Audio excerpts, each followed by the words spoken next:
Të nderuar shikues, mirëmbrëma, jemi sot në pjesën e dytë për të diskutuar në lidhje me situatën midis Kanadas dhe Shteteve të Bashkuara, ka rryer në fuqi më tepër se kur një konflikt midis perandorisë britanike ose familjes Windsor, shtëpisë mbretërore. Sot jam me Tomin këtu, me maçokun tim. Të mirë, kam dhe motrën e këtij, Macen, që i kam aty dhe shikon me xhelozi që unë kam Tomin këtu. Ky më qepet ky, kurse Jessica është çik më ftohtëri aty. I thash tyre të regjisë, pse mos ri le të rinë çik me mua këtu. E kam shumë gjanë. Dhe tema është konflikti i përjetshëm i perandorisë britanike me Shtetet e Bashkuara, pavarësisht se këtë 100 vjeçar duket se kam pasur një aleancë të përbashkët pasi perandoria britanike dhe City of London, qendra e perandorisë britanike ku merren vendimet, sidomos vendimet politike, vendimet për kolonit në atë që quhet Chatham House, ku mblidhen dhe vendosin se çfarë do të bëhet me zona të ndryshme që ata i quajnë të botës së dytë ose të botës së tretë, dhe Britaninë e konsiderojnë si një nëndetse që nuk mbytet kurrë. Para se të fillojmë bisedën mbi luftën e përjetshme Britani Shtetet e Bashkuara, do dëshironim t'i kujtonim ndjekësit tanë, qoftë direkt nga kanali YouTube-it, qoftë nga kanali YouTube-it, por nëpërmjet përdorimit të rrjeteve sociale si Facebook apo rrjetet e tjera, si Okult në Facebook përsëri, i cili është llogaria e podcastit ton Okult në Facebook, përveç e llogarisë time personale, por edhe në Instagram mund të na ndiqni dhe kushdo që hap linkun nga rrjetet sociale dhe që nuk është abonuar akoma si antar i podcastit ton në YouTube,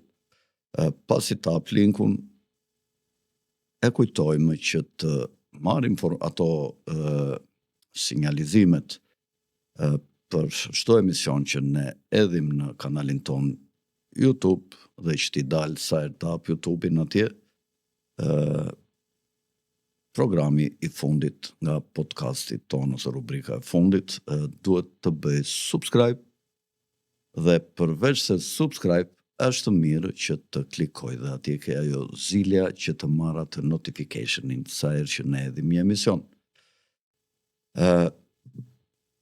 Falenderojmë gjithashtu dhe sponsorët e emisionit ton, të cilët i keni vazhdimisht këtu anash me, jet regjia, për të parë çfarë do lloj shërbimi që ju mund të keni nevojë në lidhje me sponsorët tanë, që duhet të them që janë të shumë të kualifikuar në punët dhe profesionet e tyre përkatëse që i keni të shënuar. Mjafton të shkruani emrin e biznesit që e keni të edhur këtu në krahun tim dhe menjëherë do të keni të dhenat aty në internet se si të lidheni dhe të komunikoni me ta për të marrë informacion në lidhje me shërbimin që ata ofrojnë, me shërbimin cilësor që ata ofrojnë. Ne kemi pasur kërkesa dhe nga bizneset të tjera, po jemi përpjekur të zgjedhim këto që janë bizneset më premium në treg për fushat e tyre. Mirë, vazhdojmë pas së hyrje të zakonshme, vazhdojmë me diskutimin për konfliktin e madh që ka ndryshuar politikën dhe gjeopolitikën botërore, që është aspirata e Shtetet e Bashkuara për t'i marrë Evropës konservimet e saj në kafazin e botës të tokave të Kanadas dhe të Groenlandës, përkatësisht në kontrollin e dinastisë britanike dhe asaj të Danimarkës, mbretërisë Danimarkës, të cilat i zotërojnë këto toka të konservuara qysh nga kohët kur kolonizatorët evropian pas Kolombit dolën në perëndim dhe kapën tokat e reja duke i kolonizuar me kolon, shpesh herë edhe në një luftë të egër me banorët vendas, ku ka pasur shumë gjakderdhje, sidomos ndaj lëkur kuqve në atë që sot është kontinenti Amerikës Veriut. Pse kjo aspirat e Trumpit dhe republikanëve që atyre që drejtojnë sot partinë republikane dhe që kanë qeverinë e Shtetet Bashkuara ndryshoi politikën botërore. Kjo ndryshoi sepse u prish aleanca Britani Shtetet e Bashkuara për shkak të aspiratës për të marrë Kanadan dhe njëkohësisht ishte prishur dhe aleanca e Britanisë me Rusinë, të paktën kështu siç duket në dukje se fundi do ta tregojë të vërtetën, por se unë dyshoj gjithmonë mos bëhet në lojë e madhe që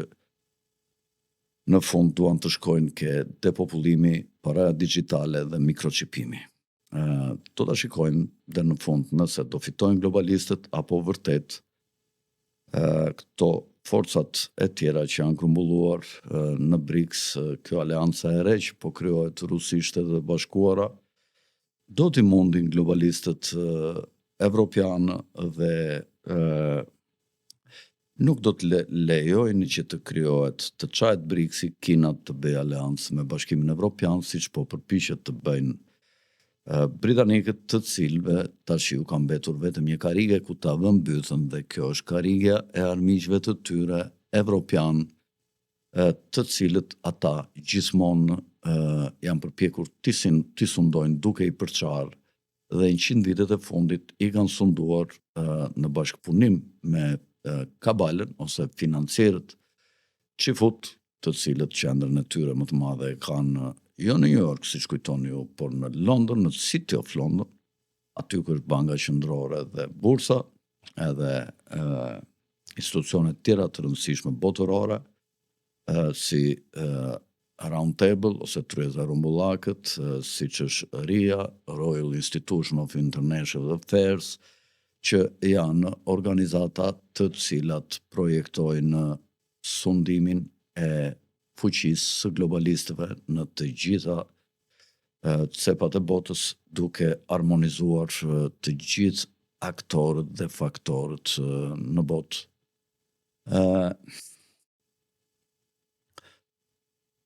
Pse e ndryshoi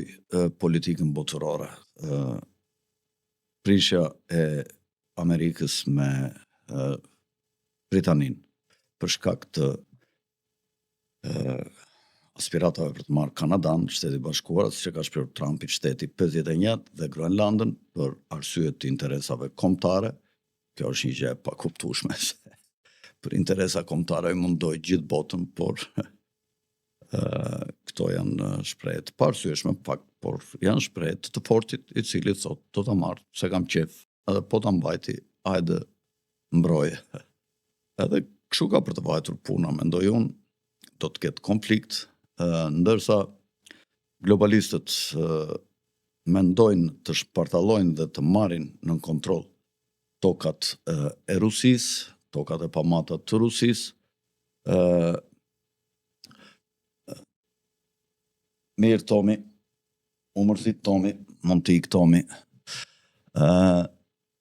Në bashkëpunim me globalistët e Amerikës, me demokratët që ishin në pushtet, dhe ata që kanë qenë përpara republikanë e demokrat, është një rast i rallë këtu mbas John Kennedit, që ju doli kundra globalistëve një president që ata nuk e kishin parashikuar se mund fitonte, të paktën kështu siç duket nga jashtë. Ju thash edhe një herë se dyshimet e mia ekzistojnë dhe do ekzistojnë gjithmonë. dhe përgjigja përfundimtare që Amerikanët janë kundër globalistëve do të ishte të nxirrnin dollarin që është sot jashtë funksionit, të emetonin vetë dollarin e ri, të shkëmbenin dollarin e ri me dollarin e vjetër, të cilin e kanë të magazinuar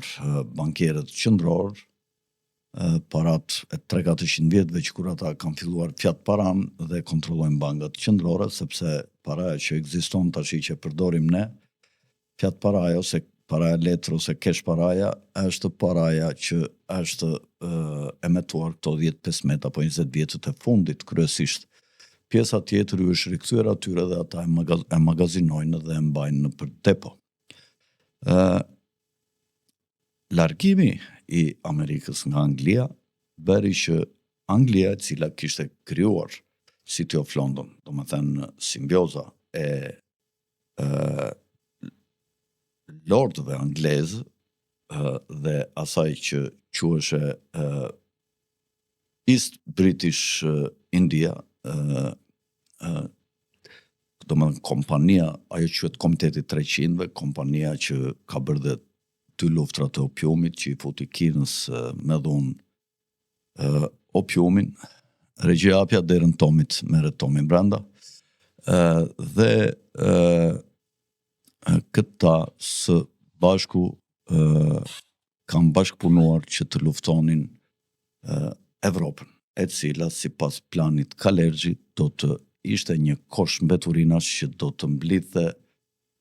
të gjithë refugjatët që do të dilnin nga vendet e luftës që do të krijonte Izraeli, kryesisht në lindjen e mesme, por dhe në Egypt dhe në Libi dhe në Afrikën e Veriut, atje ku ata krijuan ato revolucionet e kadifejnta të quajtura, dhe Evropa do përdoreshe si një prezervativ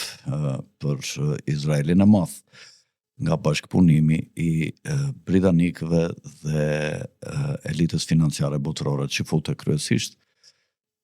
dhe tashi që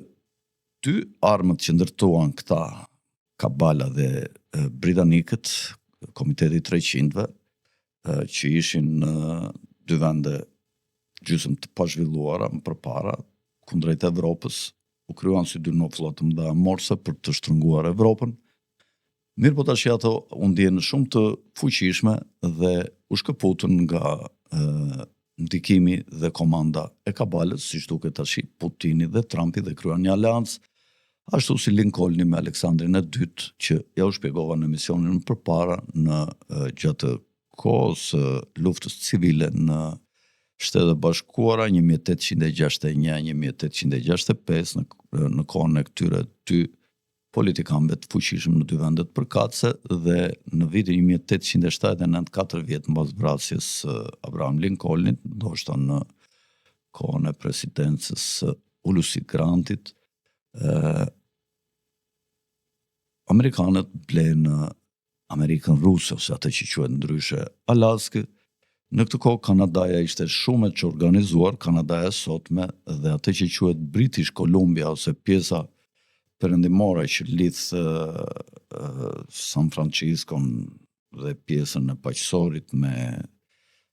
Alaskën në krahun perëndimor të kontinentit amerikan ose të Shtetet Bashkuara të Amerikës, në skajin veri perëndimor ndodhet ajo që quhet British Columbia, dhe do t'ju tregoj se si u krija Kanadaja dhe se si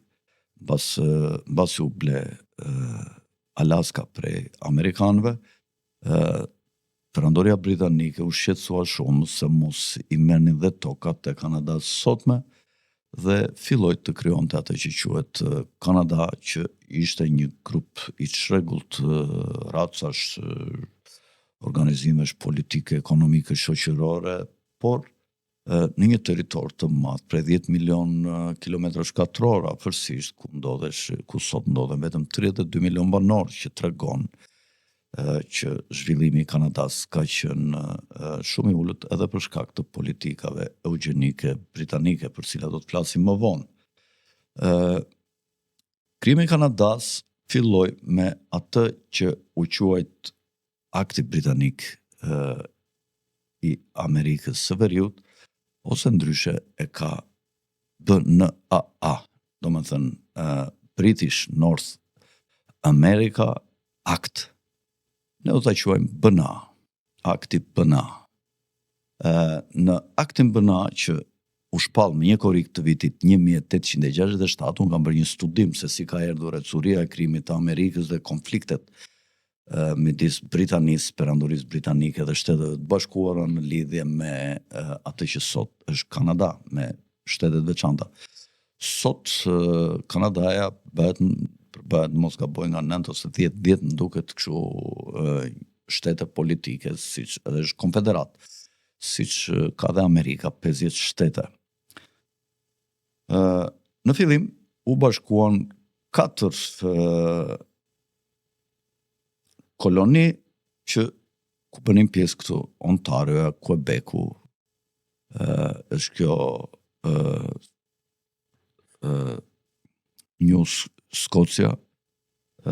dhe janë disa një archipelag ishush mbi Nova Scotia, mbi këtë Nova Scotia janë më duket këto Edward Islands, kështu quhen domethënë ishujt San Eduard, do t'i themin çik më vonë ato, se si quhen, por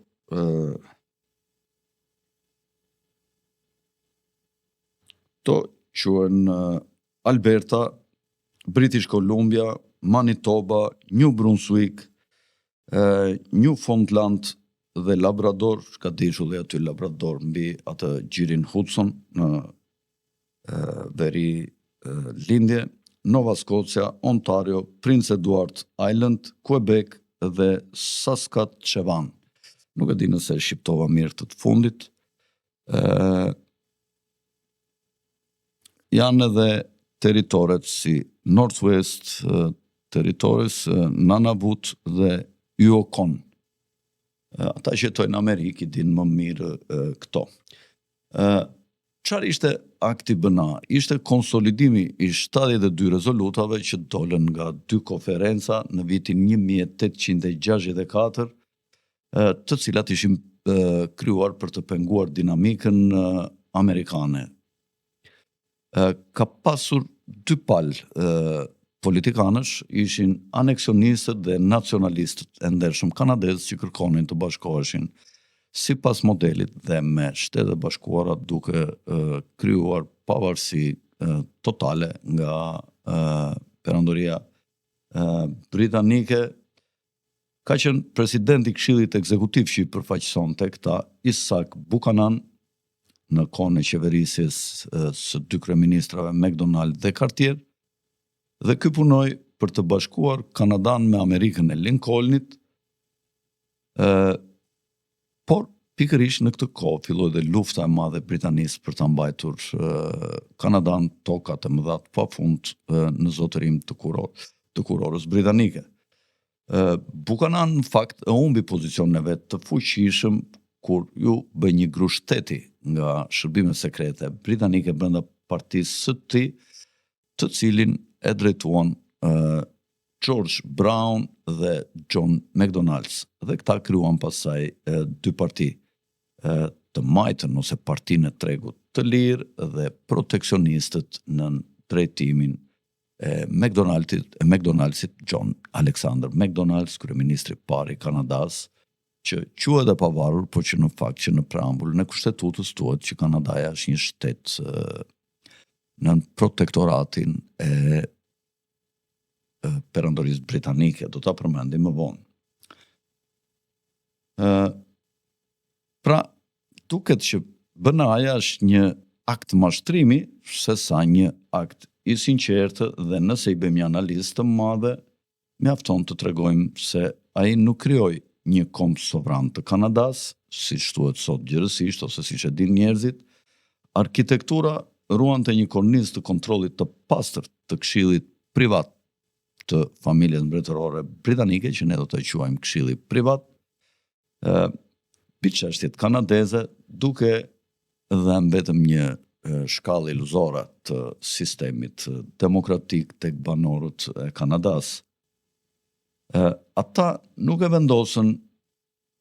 vendosën themelet mbi parimet e mirëqenies së përgjithshme dhe nuk pranuan ekzistencën e të drejtave të patjetërsueshme, siç i kanë Shtetet e Bashkuara të Amerikës. Kushtetuta kanadeze në preambullin e saj thot fjalë për fjalë: provincat e Kanadas, Nova Scotia dhe New Brunswick kanë shprehur dëshirën e tyre për të bashkuar në mënyrë federale në një dominion nën kurorën e Mbretërisë së Bashkuar të Britanisë së Madhe dhe Irlandës, me një kushtetutë të ngjashme në parime me atë të Mbretërisë së Bashkuar. Një bashkim i tillë do të sillte mirëqenien e provincave dhe do të promovonte paralelisht dhe interesat e perandorisë britanike. Sipas kësaj preambule që quhet, domethënë, nëse shikojnë në prizmin rrezën D3, domethënë në prizmin e arsyes shtetërore,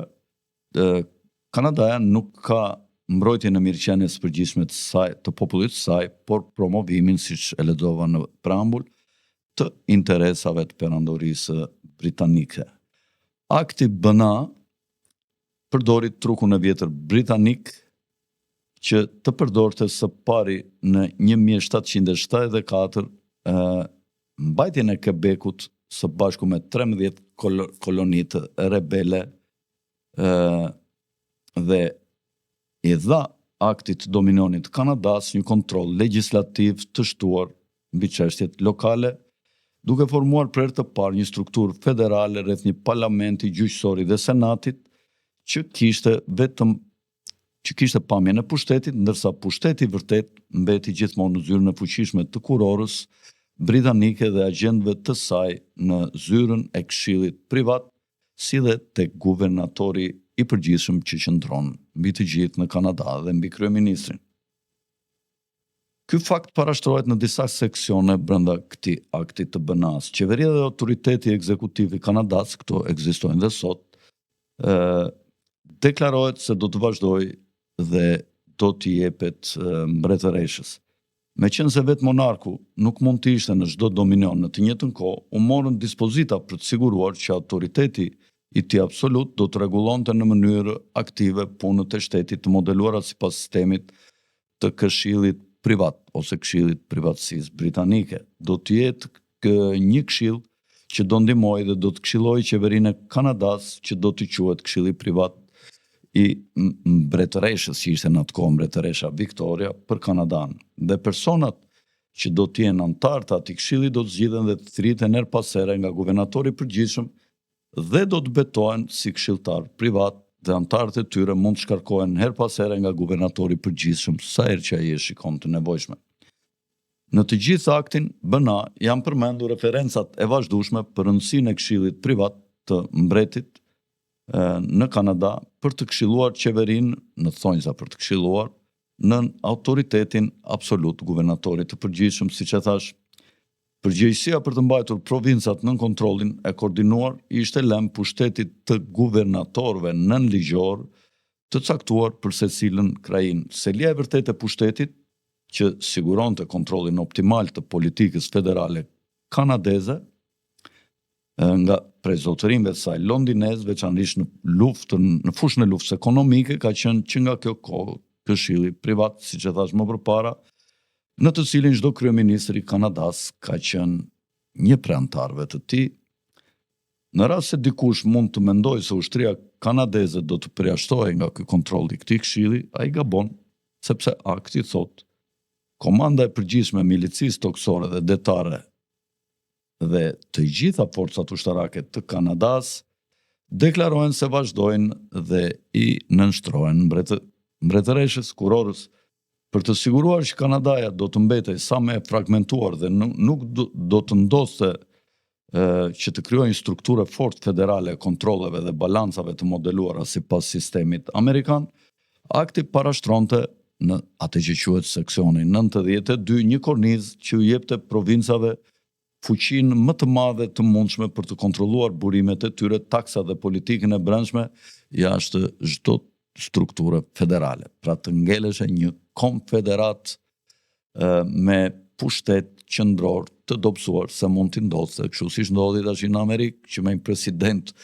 të përqendruar i merreshe pushteti dhe shpallte pavarësinë nga kurora britanike dhe për të mos ndodhur kjo, ju ka dhënë pushtet të madh guvernatorëve të çdo shteti, të cilët kanë të drejta të veçanta ndryshe nga Shtetet e Bashkuara, ku presidenti dhe organet e tatimeve kanë ndikim mbi të gjitha bizneset dhe e mallrave dhe shërbimeve. Do flasim pak për John McDonaldin, i cili ishte një anglofil arian. Ky është babai kryesor i Konfederatës dhe u emërua, siç u thash dhe në emisionin e parë, kryeministri i parë i Kanadas nga guvernatori i përgjithshëm i saj dhe u shpall kalorës në ditën e parë të marrjes së punëve të tij, dhe këtu keni një foto ku John McDonald's i përullet mbretëreshës dhe i put dorën mbretëreshës Victoria në Londër. Ka marrë 2 herë pushtetin e vet pas një pushimi 5 vjeçar, ja ku i keni në foto, dhe pasi e mori erën e dytë, u shpall akti kombëtar i Kanadas, i cili filloi të krijonte konfliktin dhe luftën me Shtetet e Bashkuara, i nxitur nga Britania e Madhe. Nuk mund të jetë befasi që ky babai i Konfederatës apo anglofobi McDonald's, ja u përmenda, ishte në fakt fanatik racist dhe foli shpeshherë në fjalimet e tij për Kanadan ariane, të pastruar nga racat aziatike, dhe këta mund të përdoreshin vetëm si sklever për të ndërtuar ekurudhën kanadeze të paqësorit nga Ottawa deri në perëndim të Kanadas, në atë që quhet British Columbia. Por ka një paradoks, nëse Britania i ka mbajtur kolonitë e saj të pazhvilluara në mënyrë të vetëdijshme, duke mbajtur sisteme ekuilibri fikse që t'i kontrollonte lehtë, atëre me çfarë synimi kurora britanike dhe këshilli privat mandatuan ndërtimin e një sistemi ekurudor nga bregu lindor i Kanadas deri në kufirin bregdetar të Kolumbisë britanike, e cila do të rriste shkallën e mirëqenies ekonomike për shkak të shkëmbimit më të lehtë të mallrave në territoret e gjara të Kanadas nga Atlantiku në paqësor.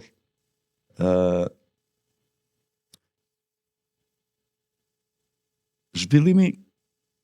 kishte përdorur në fakt kompaninë zhvillimi nga ana perandorisë britanike, kompaninë e saj Hudson Bay, e cila kishte punuar për më shumë se 200 vjet për të parandaluar një gjë të këtillë, pra lidhjen e këtyre territoreve në një unitet ekonomik. Dhe pse ndryshoi më pas kjo politikë që e re që erdhi pas periudhës McDonald? Për këtë pyetje mund të gjendet përgjigje në një thënie të famshme që ka thënë vetë McDonald'si në vitin 1867, pra John McDonald, i cili ka thënë: unë personalisht do të isha mjaft i gatshëm ta lija gjithë vendin si një shkretë të tirë për gjysmën e shekullit të ardhshëm, por kam frikë nëse anglezët nuk shkojnë atje, atëre atje do të shkojnë Jankit, pra Shtetet e Bashkuara. Dhe kjo ka qenë arsyeja pse ata e zhvilluan Kanadan pak nga pak, sepse kam pasur frikë se banorët në këto territore, duke qenë shumë të prapambetur, në krahasim me Shtetet e Bashkuara, siç do të flasim më vonë, mund të kërkonim bashkimin me Shtetet e Bashkuara, të cilën kërkesa e kam bërë vazhdimisht dhe shpeshherë, siç do ta them më vonë në këtë studim që unë kam bërë për këtë çështje që vjen nga jo nga thellësi shumë të larta të historisë, janë vetëm 165 vjet përpara, po flasim në vitin 1870 ose 1865, 1870, 1880. Deri në vitin 1870, fati i aktit të BNA-s ishte shumë i diskutueshëm. Pra nëse do të kishte një vazhdimsi krijimi i Kanadas mbas 4 provincave me provincat e tjera siç është sot, dhe pasi u aneksua dhe Nova Scotia, ky akt ishte ngritur në nivele të reja, ndikimi dhe ekonomia filloi të lulëzonte mbas kolapsit që kishte më përpara, pas vitit 1867, dhe ky kolaps u formësua nga traktate të reja detyruese të tregtisë lirë me Britaninë, që u krijuan traktate në favor të Kanadas për tregtinë e lirë me Britaninë, dhe dyta është anulimi i vitit 1865 i traktatit të reciprocitetit të 1854, pra pas 11 vjetësh, SBA Kanada nga amerikanët në përgjigje të mbështetjes britanike për rebelët e jugut gjatë luftës civile në Shtetet e Bashkuara 1861, 1865, mos e harroni, u kam thënë vazhdimisht, asnjë rrugë tjetër për mbjetesë nuk mund të shihej nga republikanët e Nova Scotias, përveç ndryshimit të aleancave dhe daljes nga akti BNA 1867. Nëse ata do ta bënin këtë, atëherë ishte garantuar që New Brunswick do ta bënte dhe ai të njëjtin gjë, pra me Nova Scotian të bashkoheshin me Shtetet e Bashkuara të Amerikës. Gjithashtu në atë që quhet sot Manitoba, provinca e Manitobës, që më përpara është quajtur vendbanimi i Red River ose lumi të kuq, kishte pasur shqetësime të thella në raport me perandorinë britanike. Me rëndësi shumë strategjike për vazhdimin e interesave të perandorisë britanike, më tepër se sa Manitoba e sotme, ishin zhvillimet shqetësuese që ndodhen në koloninë e British Columbia, pra që u shpjegova në fillim që është në ekstremin nga ana e paqësorit, në kufi me Shtetet e Bashkuara dhe në mes të Alaskës dhe Shteteve të Bashkuara.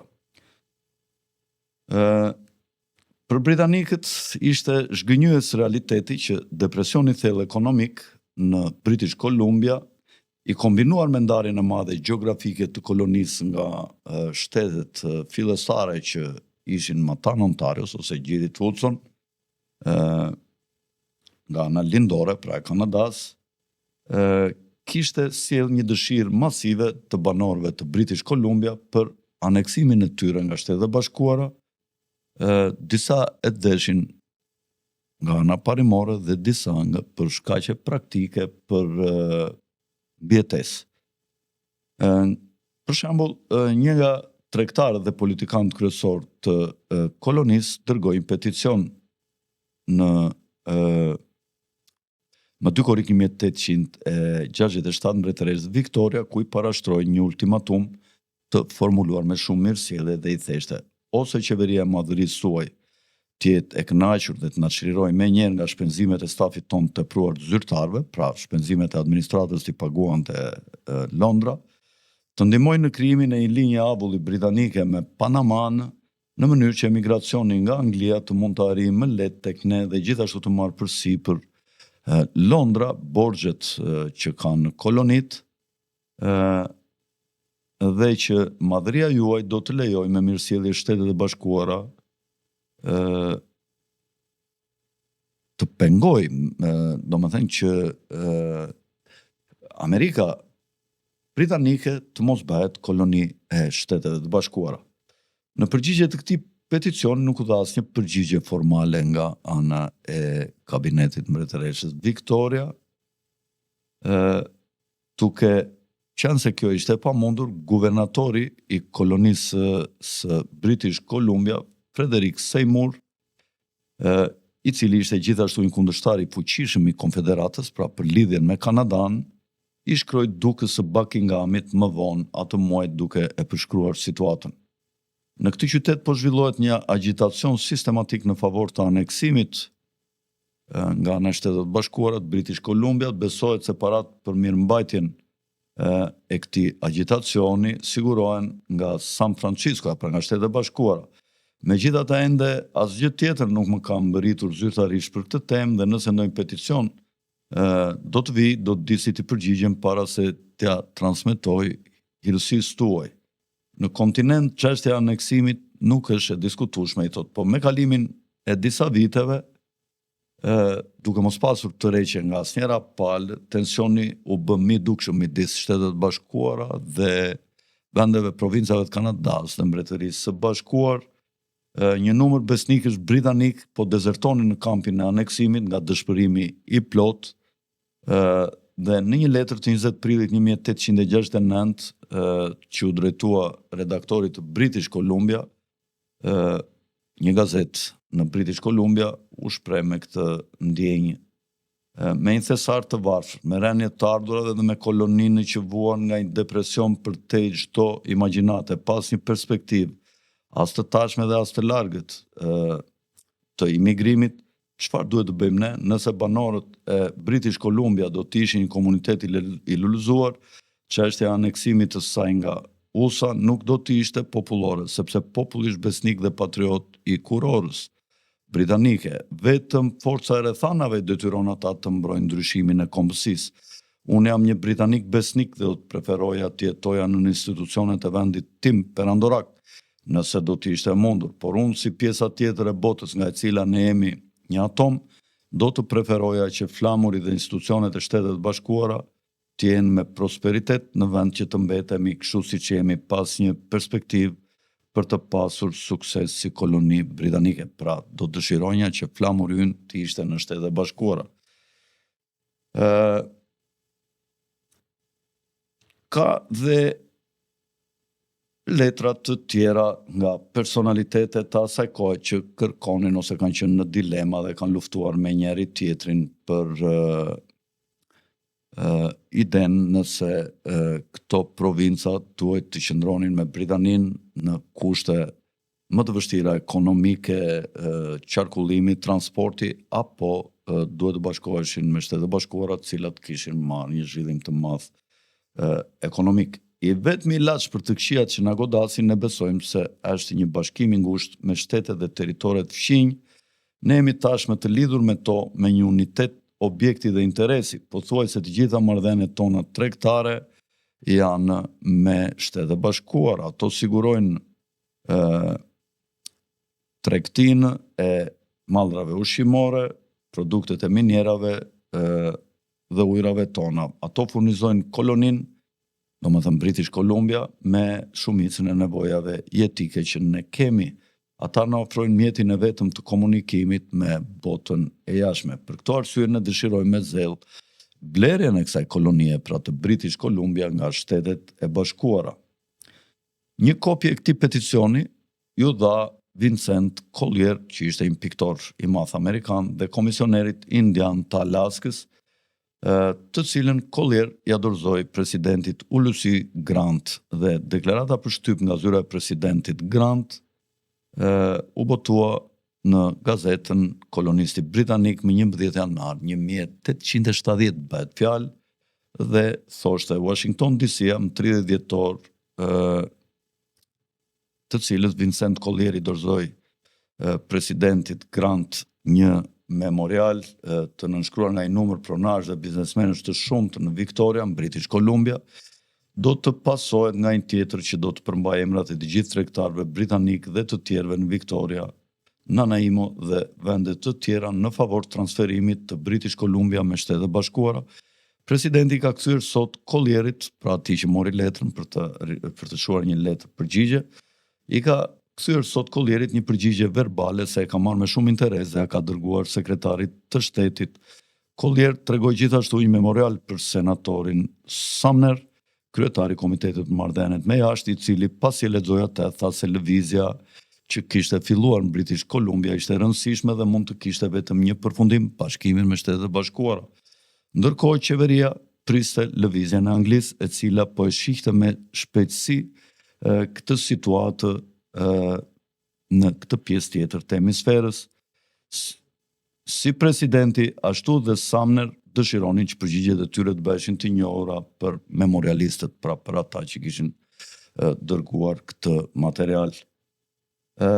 Kishte një garë me kohën, kolonistët e dinin se Britania po përgatitej fuqishëm për të rimarrë kontrollin e kolonisë së tyre, pra British Columbia. Në korrik të vitit 1868, kurora urdhëroi që një akt i parlamentit britanik të Kanadas të ndante fonde për të blerë tokën e Rupert dhe territoret veri perëndimore që zotëroheshin nga kompania Hudson Bay, dhe në të njëjtin muaj u fshi një pengesë e madhe për të realizuar me sukses negociatat. Deri më 10 maj 1869 përfundoi Ekuruda transkontinentale amerikane, siç u thash, në emisionin e parë, dhe lidhi për herë të parë një kontinent tërë me Ekurudë mes dy brigjeve të dy oqeaneve të ndryshme. Një sistem tragetesh ekzistonte tashmë që kryente transporte të mëdha detare nga British Columbia në Kaliforni dhe solli një bum prosperiteti në koloninë e varfër britanike dhe e bëri shumë realiste mundësinë e një shtrirje ekurudore nga Amerika në koloni. Këtu keni Ekurudën në Kanada, e cila kjo regjia e keni ngatruar, isheni këtë. Do t'ju them mund kur t'ithni figura, vazhdonim poshtë.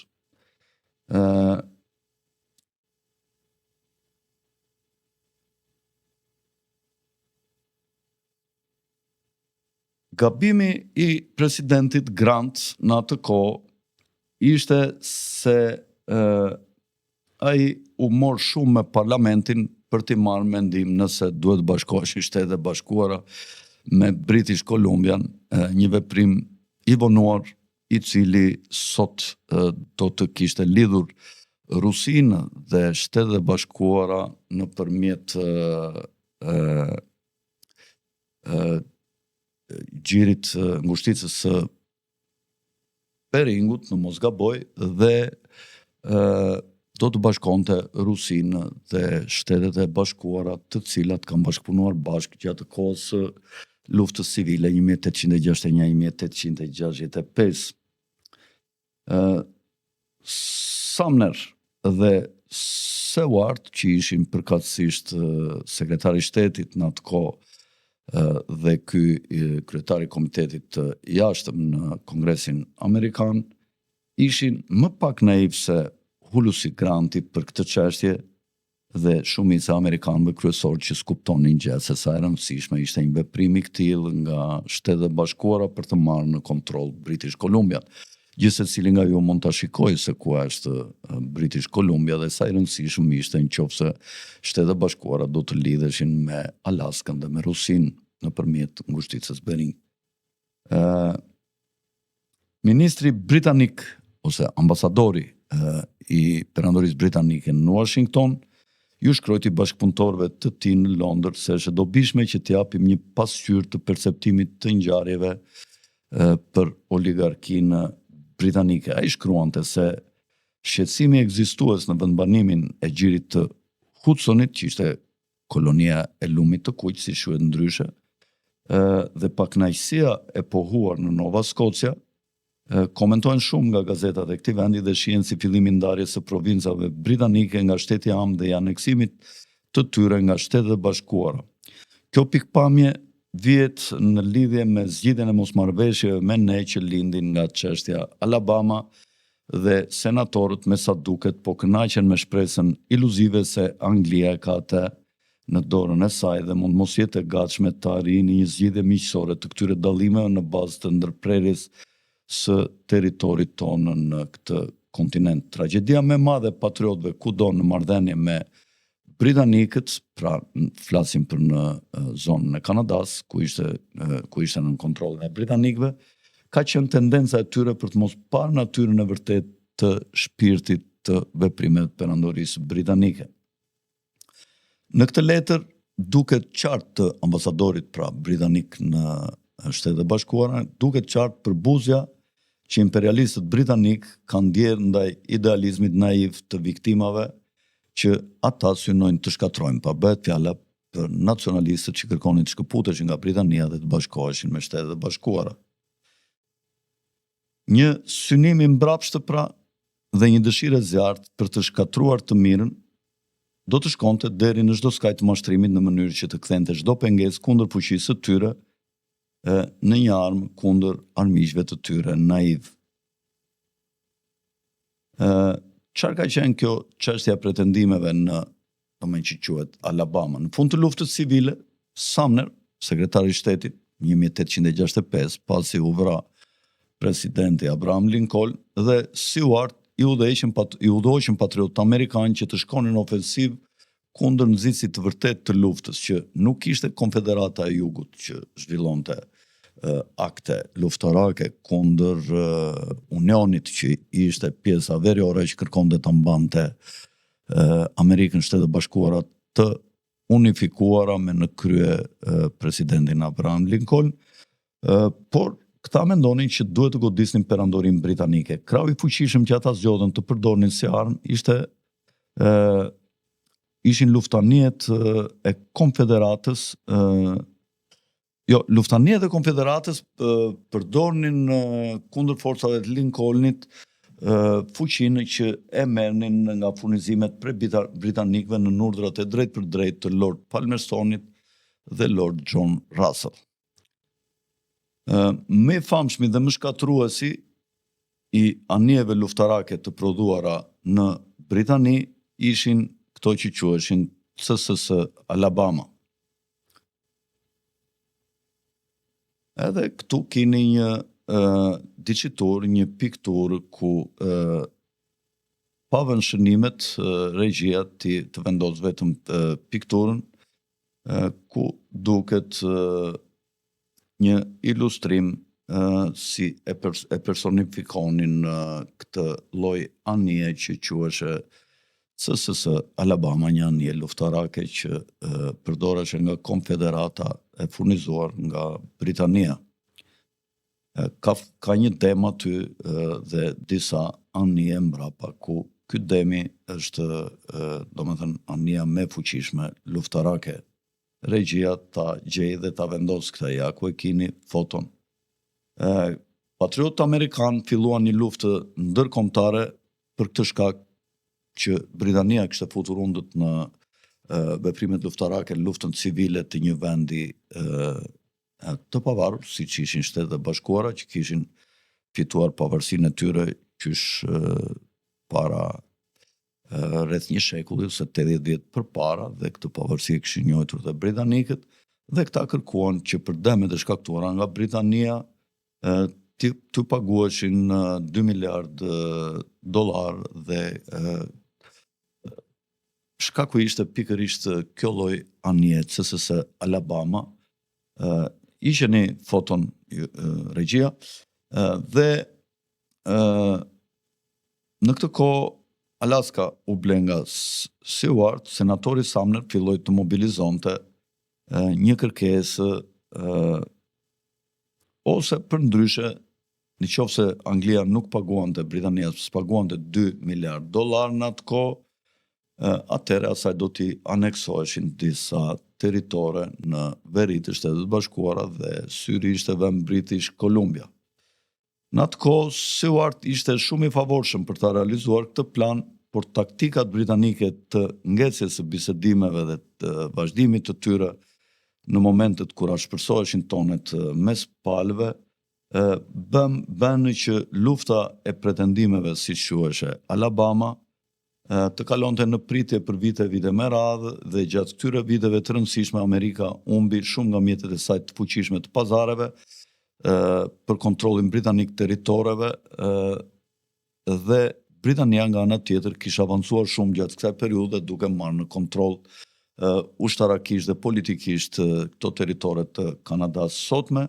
Dhe në vitin 1871 sekretari i shtetit që u emërua nga Grant, presidenti Grant, Ulusi Grant,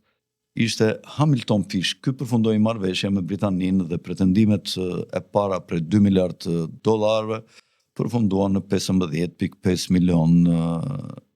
dollar, ku Britania i njojti si dëmshpërblim Shtetet Bashkuara për këtë lloj aktiviteti që kishte zhvilluar në territorin e luftës civile. Ndryshe ndodh sot, se dhe në luftën Rusi-Ukrainë, pothuajse është një luftë civile midis të njëjtit popull. Shtetet Bashkuara kanë dhënë armatime bashkë me shtetet tjera të perëndimit dhe nuk e dim nëse Putini do t'ju kërkojë dëmshpërblim për shkak se ata kanë furnizuar dhe kanë futur undët në një luftë që s'ka qenë e tyre. Ky akt ku Shtetet Bashkuara morën $15.5 milion u quajt Traktati i Washingtonit. Pjesa më e madhe potencialit që zotëronin Shtetet e Bashkuara për të bërë presion mbi Britaninë, që kishte qenë gjallë 2 vjet më përpara se të realizohej ky akt, u sabotua doradorës. Por duhet thënë se një nga arbitrat kryesor të pretendimeve të çështjes Alabama, siç quhej, ka qenë kryeministri aktiv i Kanadas pro-britaniku Sir John Macdonald. Do flasim çik për eliminimin e guvernatorit Seymour, që ja u përmenda një çik dhe në emisionin e parë. Ky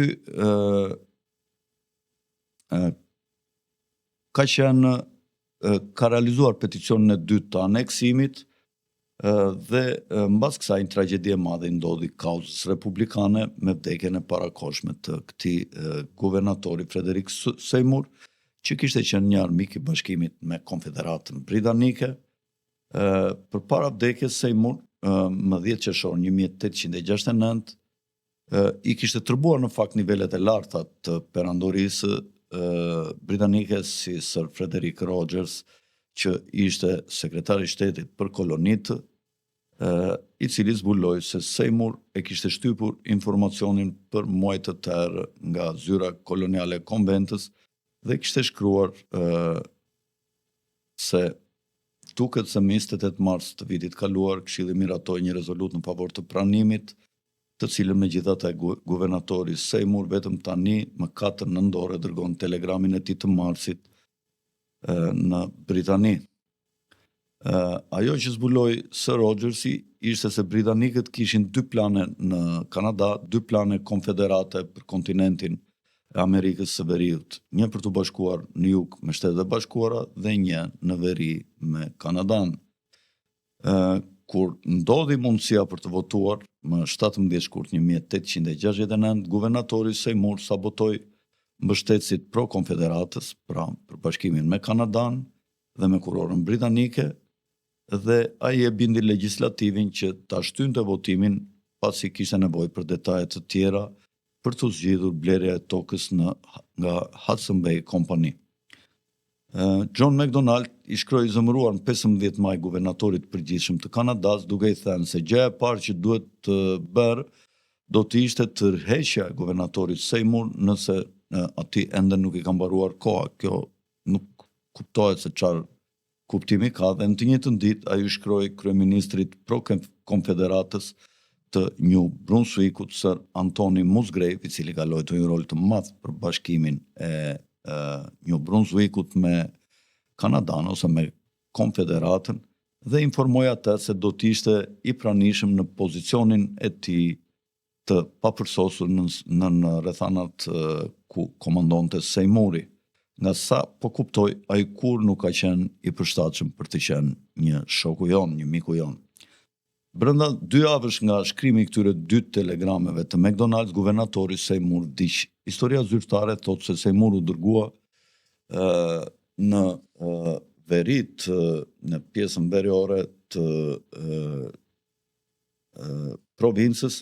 për të ndërmjetësuar një konflikt midis dy fiseve vendase ndërluftuese dhe aty ajo u godit nga dizanteria dhe vdiq brenda disa ditësh. Dhe Seymour u zvendësua menjëherë me aleatin e McDonaldit Sir Anthony Musgrave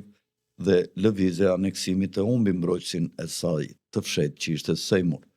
Musgrave, që u guvernator i ri, filloi menjëherë punën dhe u përgatit për hyrjen e British Columbia në Konfederat Britanike në mars të vitit 1870 dhe kulmoi ky aktivitet me 6 prill me 16 klauzola dhe rezoluta të votuara pro bashkimit me Konfederatën Kanadeze dhe këtu mori fund çështja e bashkimit me Shtetet e Bashkuara. U dërguan delegat në Ottawa për të negociuar këto rezoluta dhe lëvizja republikane në British Columbia mundi ta shikonte veten të pafuqishme, sepse republikanët ishin patriotët që kërkonin të bashkoheshin me Shtetet e Bashkuara. Apelet përfundimtare u bën gjatë kësaj ore të errët dhe i çuan qytetarët në qeverinë amerikane dhe dëshmohet nga një letër ku patriotët ankoheshin pse Shtetet e Bashkuara kishin qenë aq të mefshta për të marrë British Columbia dhe në këtë letër të shkruar nga një tregtar i cili quhet Hesterman, thuhet se duke kuptuar se ka të ngjarë të keni shkëlqësinë e tij presidentin Grant mes jush dhe ka të ngjarë të keni një mundësi unë ju jap një listë të mëtejshme të emrave në memorialin e paraqitur në vitin 1869 nga apeli i parë të dërguar me piktorin e shquar Vincent Collier. Do të ishte dërguar atëherë, po për shkak të armiqësisë të treguar ndaj nesh nga gazeta kanadeze, ne nuk e dërguam, prandaj ju a transmetoj për të përdorur çfarëdo lloj përdorimi që e shihni të arsyeshme në ambientet të kësaj letre. Është irrituese për mua dhe bashkëqytetarët e mi që të shohim një vend që grumbullon 405.000 milje katror, nga të cilat 11.000 milje katror janë në ishullin Vancouver dhe 6.000 në ishullin Queen Charlotte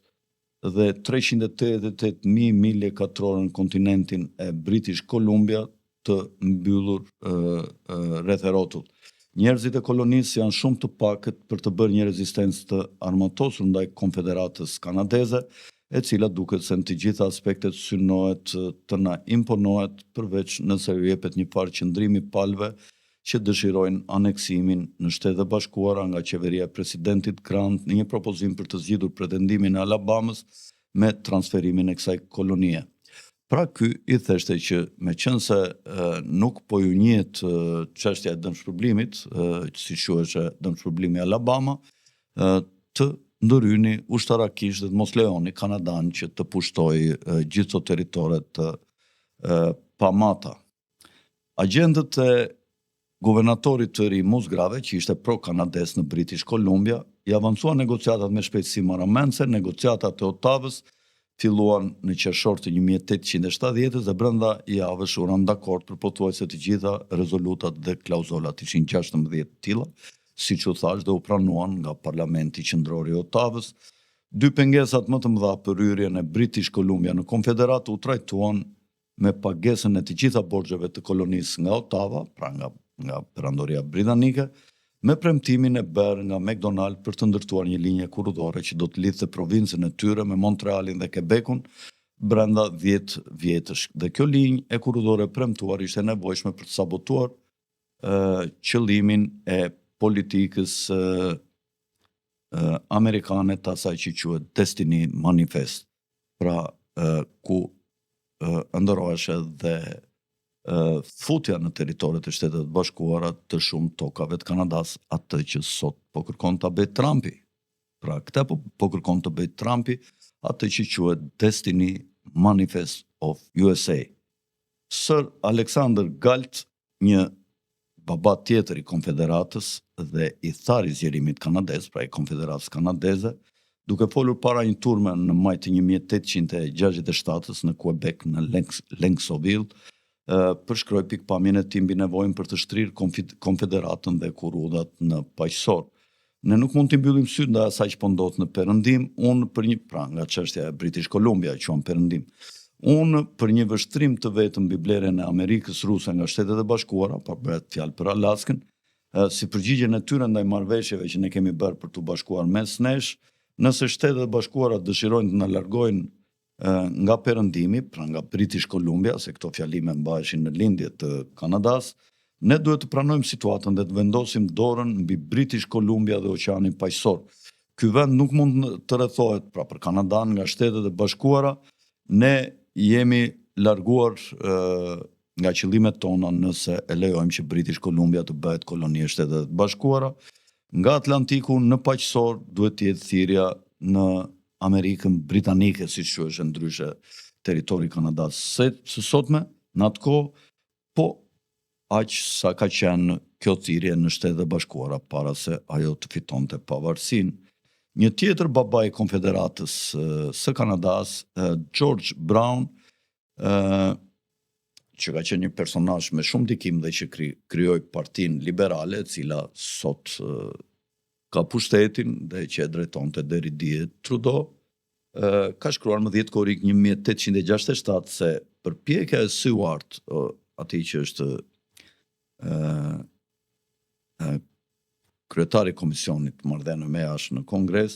për të detyruar Kanadan me blerjen e Alaskës, ka sjell mbi të qeshun e njerëzimit dhe nuk e ka ndryshuar asnjë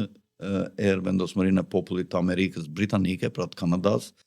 nga synimi për të marrë ishujt e Prince Eduardit në Vancouver dhe për të qëndruar pranë flamurit të vjetër deri në vdekjen e njeriut të fundit dhe në argjimin e fishekut të fundit kundër ankive nëse do të ishte nevojshme. Pra ka pasur konflikte të mëdha midis atyre që themeluan Kanadan dhe Shtetet e Bashkuara.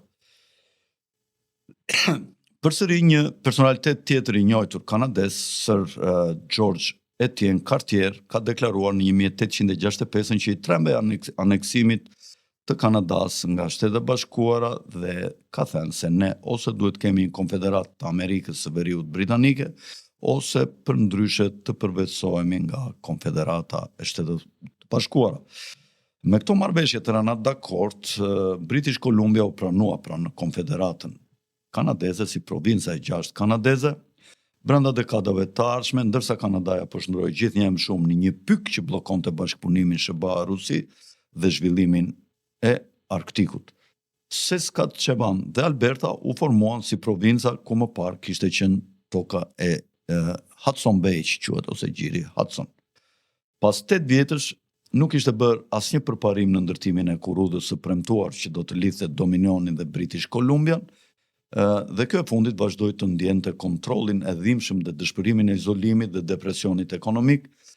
Kjo dhimbje u përkeqësua akoma më shumë pasi fshinji republikan në jug po përjetonte një prosperitet pa dëgjuar, pra bëhet fjalë për Kaliforninë dhe shtetet e tjera, Washington, që janë në kufi me skajnë veri perëndimor të Shtetet e Bashkuara. Manifesti Destiny Manifest është ndërtuar nga John Quincy Adams, një nga etrit themelues, dhe është udhëhequr nga këshilltari ekonomik i Abraham Lincolnit, Henry Carey, dhe kjo kishte rezultuar në shpërthimin më të madh të pasurisë në Shtetet e Bashkuara, e cila u bë një model për të gjithë botën e qytetëruar me festën e 100 vjetorit të vitit 1876, pra 100 vjet mbas revolucionit të vitit 1776, ku Shtetet e Bashkuara fituan pavarësinë nga Anglia, dhe kjo festë u bë në vendin më të ndjeshëm të pavarësisë, në Philadelphia. Këtu keni një foto, ju lutem regjia të bëj një foto të skenës ku u bën festimet, që ishin disa skena të vështira të realizuara për kohën në vitin 1876, ja ku është skena që sapo e paraqit regjia në Philadelphia, kjo tregon nepërsinë e sistemit amerikan dhe dështimin e sistemit britanik, të cilët ishin të paaft të bënin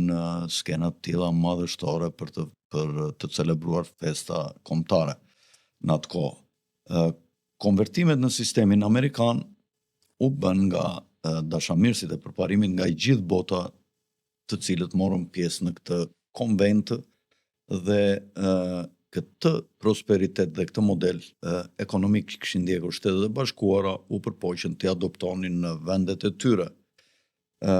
Gjermania nën kancelarin Otto von Bismarck zbatoi me forcë praktikat e sistemit amerikan të tarifave të larta mbrojtëse mbi mallrat e brendshme, atë që po ndjek sot Trumpi kundër tregtisë së lirë të globalistëve, me të cilën fitojnë shtetet e fuqishme dhe dëmtojnë shtetet e dobta. Cari Aleksandri II dhe rrethi i tij ngushtë i këshilltarëve rus aplikuan modelin amerikan për modernizimin e gjerë të Rusisë nëpërmjet e kurudhës transsiberiane që ja u treguam dje, me shkenstarin e madh Dmitri Mendelejev që kryesonte Komitetin e Proteksionizmit. Mendelejevi, ai që ka bërë tabellën e Mendelejevit, ka drejtuar një komitet të proteksionizmit ose të mbrojtjes tregtare të mallrave të brendshme, pra duke ndjekur politika tarifore ndaj mallrave tuaja që hynin në ekonominë e brendshme të një vendi, në këtë rast Rusisë. Edhe Japonia në restaurimin Meiji, që quhet, aplikoi modelin amerikan për të shpëtuar feudalizmit dhe për të hyrë në epokën moderne të Japonisë, të shtetit japonez. Këtu ju lutem regjis fotot e disa prej njerëzve që ishin shumë të prirur ndaj modelit amerikan në vendet e tyre dhe nuk ka nevojë për shënimet, dhe nga e majta në të djathtë është ministri i transporteve të Rusisë, Sergej White,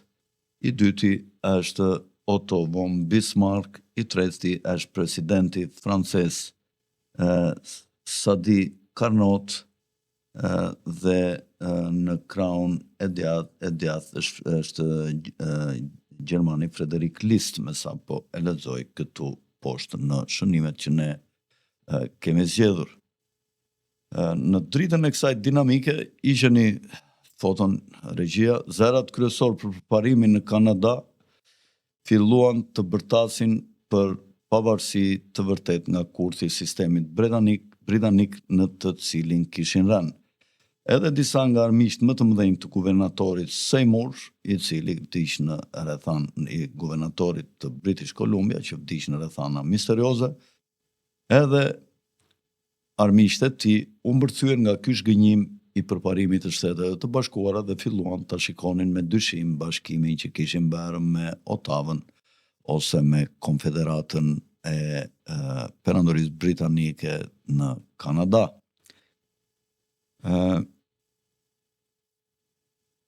Shembulli i Amor de Cosmos, që ishte një deputet liberal për Victorian, në maj të vitit 1878 u ngrit në parlamentin kanadez dhe paralajmëroi se nëse zhvillimi e kurudor nuk do të fillonte menjëherë, atëherë British Columbia do të kalonte me Shtetet e Bashkuara. Kërcënimi i humbjes së Kanadas ndaj Shtetet e Bashkuara u rishfaq përsëri dhe Sir John Macdonald u rikthye kur Sir John Macdonald u rikthye në pushtet pas një pushimi 5 vjeçar në opozit, ku kishte funksionuar ose kishte qeverisur një qeveri liberale jo funksionale. Platforma e re, cilin Këshilli Privat i oborit britanik në Kanada e përdori dhe a dha të gatshme John McDonaldsit, duke kthyer atë në detyrë, u quajt politika kombëtare, atë që e vëmë dhe si titull në emisionin më përpara, ku thamë se miti perandorisë britanike i politikës kombëtare kundër Shtetet e Bashkuara. Ky program bazohej në një kopje të politikës amerikane me tarifa të larta, ndërtimin e shpejtë të ekurudhës kanadeze të paqësorit, krimin e zonave të reja bujqësore, imigracionin e hapur dhe përmirësimet tjera të brendshme, por me një paralajmërim. Synimi i qeverisë nuk ishte ndërtimi i një kombi sovran të Kanadas, për rindërtimin përfundimtar të Amerikës, por ishte synimi i shkatrimit global të Amerikës, të Shtetet e Bashkuara. Politika kombëtare, pra ky program që quhet politika kombëtare ose dhe nacionale, po të doni mund ta quajmë, paraqiti një marrëveshje për rekurudhën kanadeze të paqësorit që u fut praktikisht në vitin 1881 nëpërmjet një subvencioni prej $25 milion të Otavës së bashku me 10 milion hektar tokë. Kjo kurudha kanadeze e paqësorit u përjashtua që mori rolin detyrën për të ndërtuar kurudhën, kompania u përjashtua nga pagimi i taksave për 20 vitet e ardhshme.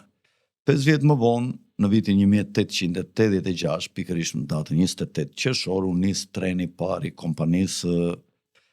kanadeze të paqësorit me akronimin CPR nga Montreali dhe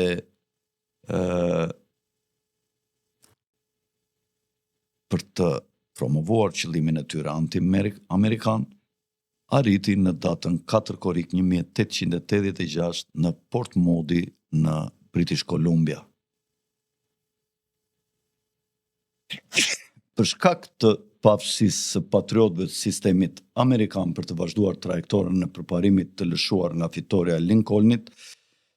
bashkimi ose synimi i bashkimit me Rusinë dhe Amerikën nuk u finalizua kur për shkak të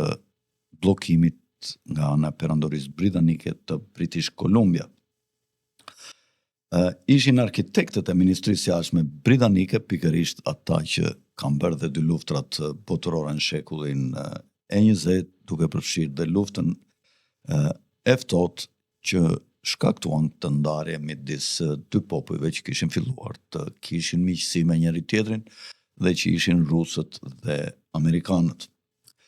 Në mënyrë të ngjashme, zhvillimet e kurudore në atë kohë nga Berlini në Bagdad dhe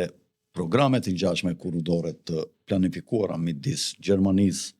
dhe Francës apo të dyave së bashku drejt Rusisë, ashtu si tubacionet e gazit që erdhën nga Rusia drejt Gjermanisë, Francës, Italisë dhe vendeve të tjera të Evropës perëndimore, i shqetësuan britanikët së bashku me globalistët e Shtetet të Bashkuara dhe të dy së bashku futën në luftë Rusinë me Ukrainën dhe shkatruan tubacionet e gazit, siç e dini. Historinë ka qenë e njëjta situatë dhe në vitet 1880. Për shkak të lindjes së një Kanadae sovrane, rodhi dhe ose doli nga binarët një popullsi që pushtoi një nga territoret më të pasura dhe më të mëdha në botë, siç është Kanadaja, dhe ju nënshtrua një dinamike që e ka lënë atë jashtëzakonisht të pazhvilluar, me densitet shumë të ulët të popullsisë në botë, prej rreth 34 milion banor, kur në një territor, siç e u thash, prej 10 milion kilometra katror, kur vetëm një shtet i Shteteve të Bashkuara, siç është Kalifornia, ka mbi 38 milion banor, pra më shumë se gjithë Kanadaja, dhe shteti kanadez në shumicën më të madhe territoreve të tij është thjesht një shkret të tir. Amerikanët ose trumpistët e quajnë në këtë periudhë që ka ardhur koha për të përfunduar një gabim. Le të fillojë zgjidhja e të vërtetës o sot o kur, thonë trumpistët. Paradoksi i nacionalizmit kanadez mund të trajtohet në mënyrë efikase vetëm duke njohur fuqinë e përparimit si një fenomen universal i shprehur në evolucionin biologjik të specieve, por dhe në evolucionin njerëzor të qytetërimit, të cilën këshilltari Lincolnit Henry Carey, që e përmenda edhe më përpara, i referoi si rritja e fuqive të shoqatës së punëtorëve, prodhuesve dhe konsumatorëve. Këtu duket sa e përparuar është një shoqëri politike dhe ekonomike, kur këto 3 tregues i ka në zhvillimet të larta cilësore dhe sasiore. Kjo fuqi drejt rritjes së mendimit kryes të vetëdijshëm në mënyrë aktive me synimin për të përsosur universin është aq e fuqishme sa që ato politika regresive të shprehura nga parimi oligarkik ose globalist duhet t'i nënshtrohen dhe t'i përshtaten këtyre tre treguesve. Fuqia e këtij kapaciteti anti-entropik, do ta quanim, ose anti-kaotik, të krijimtarisë njerëzore për të kapërcyer sistemet e mbyllura të kufive material dhe intelektual dhe për të zbuluar një parim më të lartë organizues për të vepruar në përputhje me këtë parim, shprehet më qartë në historinë e kohëve të fundit nga sistemi kushtetues amerikan, i cili ka sjell kaq prosperitet popullit amerikan dhe nga këndvështrimi i saj i lidhur për njeriu si një krijesë e krijuar në imazhin e krijuesit të vet. Miratimi i përparimit për të asgjësuar një të mirë më të madhe u konsiderua një e keqe domosdoshme nga ana e strategëve kryesor të Këshillit Privat Perandorisë Britanike në Kanada, të përqendruar më pas rreth Lordit John Russell, Lordit Palmerston në Ministrinë e Jashtme britanike. Fraksioni me ndikim pro-amerikan i sistemit patriotëve kanadez që vepronte në udhëheqjen e Isaac Buchananit, që u përmenda më përpara, u larguan nga pushteti me miratimin e plot të politikës kombëtare që pasoi Aktin Britanik të Amerikës së Veriut të vitit 1867. Këto politika penguan lindjen e një kombi të vërtet sovran siç është Kanadaja. Për tmerrjen e perandorisë britanike në vitin 1958, pra 1958, erdhi në fuqi John Diefenbaker, që u përmenda dhe më përpara, dhe bashkëpunëtorët e tij që u frymëzuan nga përparimi i arritur gjatë kësaj periudhe i Kanadas për një zhvillim të shpejtë, dhe këta u përpoqën ta riprodhonin politikën e vjetër, por pa pasur të konkurrencës me Shtetet e Bashkuara, po pa patur atë vektorin që kishte Sir John Macdonald,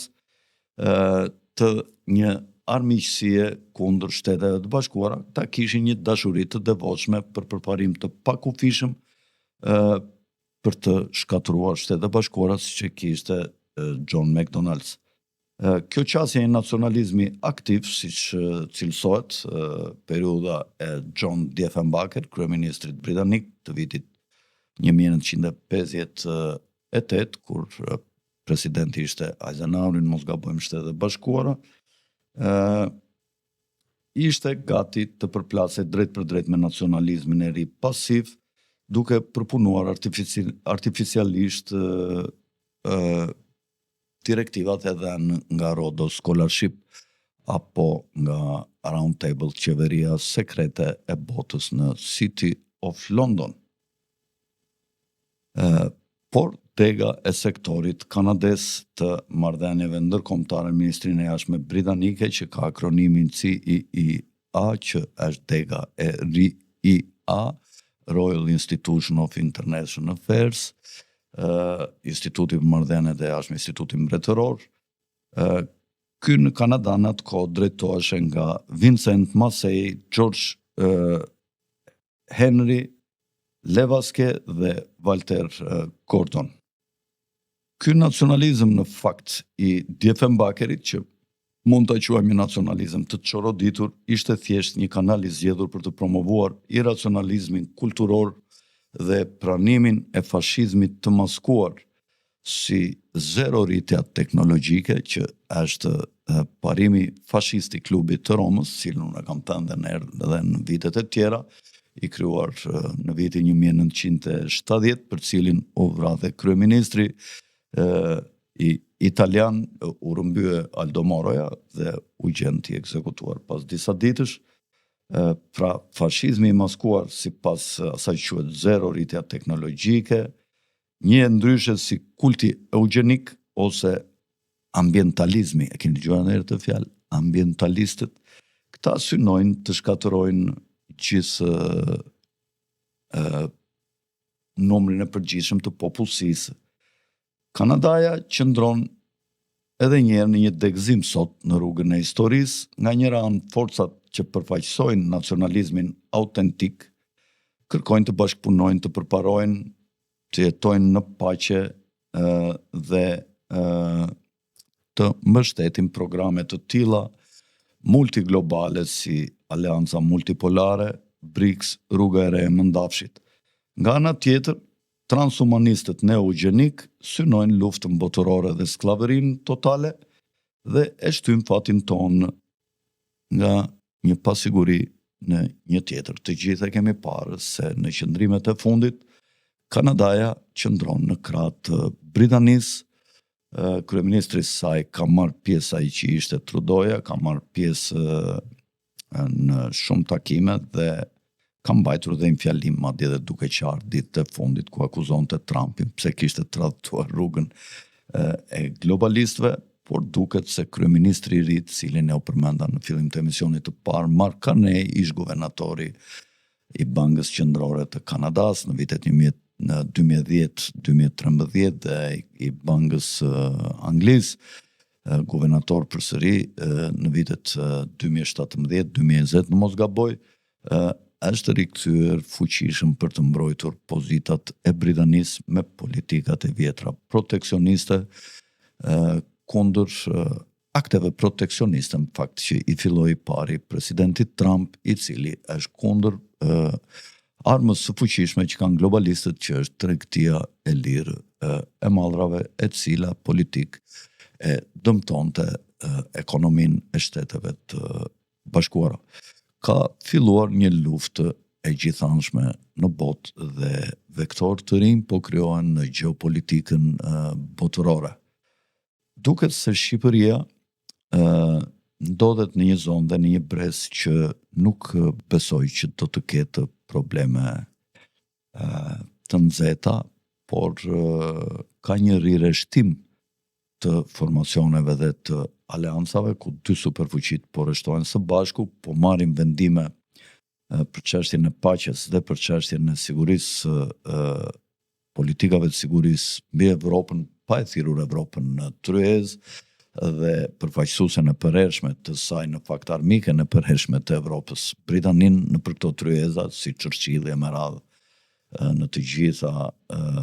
traktatet e mëdha të paqes, nuk kanë menduar asnjëherë që të bëhen pa pjesëmarrjen e Britanisë. Unë mendoj që kabala nuk do të dorëzohet, do të